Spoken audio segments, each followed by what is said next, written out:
ఎవరితో ఉన్నాడు కొద్దిగా మనం కూడా ఆలోచించి అవగాహనతో ఉండాలి తప్ప ప్రతిదానికి ఆగమాగం అయిపోకూడదు. నేను మీ దయచేసి మిమ్మల్ని కోరేది ఒకటి, పదవులు మాకు కొత్త కాదు. 10 ఏళ్ళు మీ దయతో, 10 ఏళ్ళు మీ ప్రేమతో మీ మనసు గెలుచుకునే అవకాశం వచ్చింది, మీకు సేవ చేసే అవకాశం వచ్చింది. మాకు పదవులేం కొత్త కాదు. మళ్ళీ మీరు గెలిపిస్తే కేసీఆర్ గారు ముఖ్యమంత్రి అవుతారు. మీ దయ ఉంటే మళ్ళీ మేమందరం గెలిచి ప్రభుత్వంలో ఉంటాం.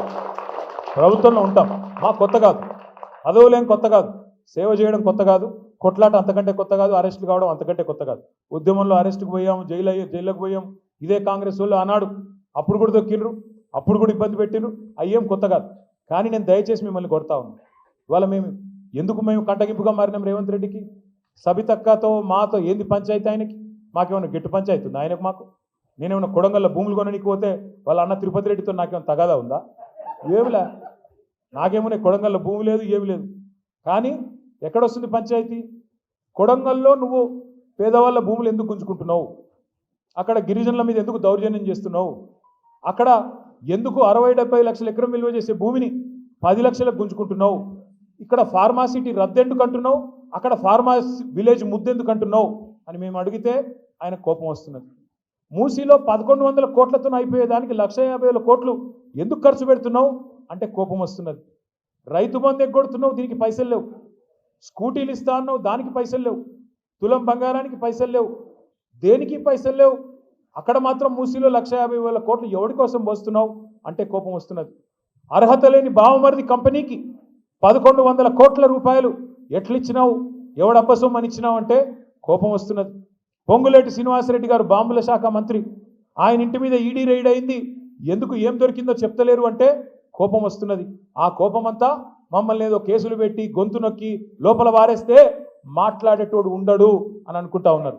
కానీ నాకైతే ఇవాళ మీ మణికొండ వాళ్ళని చూసిన తర్వాత అనిపిస్తున్నది, మేము జైల్లోకి పోతే ఒక్క మణికొండ నుంచే నాకు తెలిసినంత వరకు 10,000 మంది తయారవుతారు. తప్పకుండా రేవంత్ రెడ్డి భరతం పడతారు. కూర్చున్న కాడ నిలదీసే శక్తులు, నిలదీసే కేసీఆర్లు, నిలదీసే మా సబితక్కలు ఎంతోమంది ఉన్నారు. మాకు ఆ భయం లేదు. మేము మిమ్మల్ని కోరేది ఒకటి, ఇంకా పోరాటం అయిపోలేదు, ఇప్పుడే ప్రారంభమైంది. 4 ఏళ్ళు ఉన్నది ఈ దౌర్జన్యం, ఈ రౌడీ రాజ్యం. వీళ్ళని తట్టుకోవాలా, నిలబడాలా, ప్రజలను అప్రమత్తం చేస్తూనే ఉండాలా.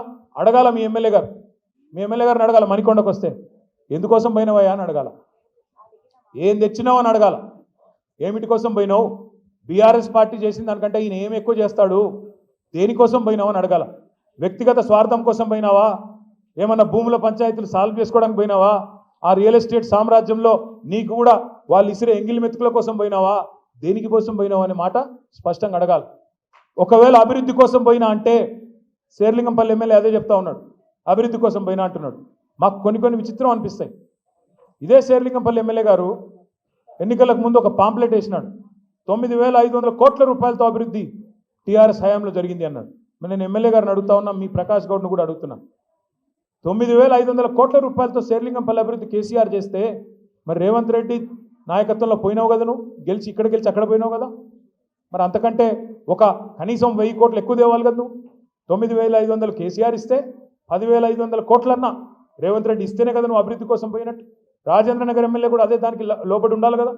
ఏవి కాదట. ఇంకా విచిత్రం, ఖార్గే గారు ఉన్నారు, కాంగ్రెస్ పార్టీ అధ్యక్షుడు. ఆయన నిన్న మొన్న మహారాష్ట్రలో గొప్ప ఉపన్యాసం ఇచ్చినాడు, మహానుభావుడు. బీజేపీ పార్టీ మేకలు కొన్నట్టు కొంటున్నది ఎమ్మెల్యేలను అని చెప్పి మహారాష్ట్రలో తిడుతున్నాడు బీజేపీని. నేను ఇన్వైట్ చేసిన ఖార్గే గారిని, అయ్యా ఖార్గే గారు ఒకసారి తెలంగాణకు రండి, ఇక్కడ కూడా మేకల మండీలో కాంగ్రెస్ బాగా కొంటున్నది, మా మేకలు కూడా కొన్ని తప్పిపోయి కాంగ్రెస్ శిబిరంలో తిరుగుతున్నాయి, ఆ మేకలను పట్టుకొచ్చుకుందాం, నువ్వు రా స్వామి అన్న. ఇలా నేను అడుగుతున్న ప్రకాష్ గౌడ్ని, గాంధీని, యాదయ్య గారిని, ఇంకా మిగతా 10 మంది ఎమ్మెల్యేలు ఎవరైతే పోయినారో దమ్ముందా మీడియా ముందుకు వచ్చి నాలాగా నిలబడి ఏ పార్టీలో ఉన్నావో చెప్పే దమ్ముందా అని అడుగుతున్నాను నేను ఈరోజు. కనీసం నువ్వు కాంగ్రెస్ వాడివా, బీఆర్ఎస్ వాడివా, ఏ పార్టీ వాడివో చెప్పే పరిస్థితి ఉందా? సిగ్గుందా? ఎందుకు ఇంత భయం? పదవులను గబ్బిలాలు కదా చూరు పట్టుకొని వెళ్ళాడినట్టు పదవులు పట్టుకొని వాటి కోసం ఈ పార్టీలో ఉన్న ఆ పార్టీ అని చెప్తావా? ఈరోజు ఏ పార్టీ తెలియదు అయిన దానికి. కాంగ్రెస్లో ఉన్నాడా, బీఆర్ఎస్లో ఉన్నాడా, త్రిశంకు స్వర్గంలో ఉన్నాడా? దీన్ని ఏమనాలి మనం? నేను గట్టిగా మాట్లాడితే మళ్ళీ తిట్టిండంటారు కాబట్టి నేను తిట్టను. కానీ ఒకటి మాత్రం పక్కా, రేవంత్ రెడ్డి మోసాలు, రేవంత్ రెడ్డి కరప్షన్, రేవంత్ రెడ్డి చేస్తున్న కుట్రలు, వాటి నుంచి పేద ప్రజలను కాపాడుకోవడం ఎలా అనే విషయంలో మేమందరం కేసీఆర్ గారి నాయకత్వంలో నిరంతరాయంగా పనిచేస్తూనే ఉంటాం, భవిష్యత్తులో కూడా పనిచేస్తూనే ఉంటాం. మీరు తప్పకుండా రాజేంద్ర నగర్లో కార్తిక్ రెడ్డి గారి నాయకత్వంలో ఎక్కడికక్కడ కొత్త కమిటీలు వేసుకుందాం. రాజేంద్ర నగర్ ఉప ఎన్నిక తప్పదు, రాజేంద్ర నగర్ లో బై ఎలక్షన్ తప్పదు. తప్పకుండా రేపటి రోజున గులాబీ జెండా ఎగిరే విధంగా అందరం కలిసికట్టుగా కష్టపడదాం. మీకే కష్టం వచ్చినా సవితమ్మ ఉన్నారు, నేనున్నాను, మహమూద్ భాయ్ ఉన్నారు. మొత్తం వేదిక మీద కూర్చున్న నాయకులందరం క్షణం ఆలస్యం చేయకుండా మీకోసం పరుగున వస్తాం.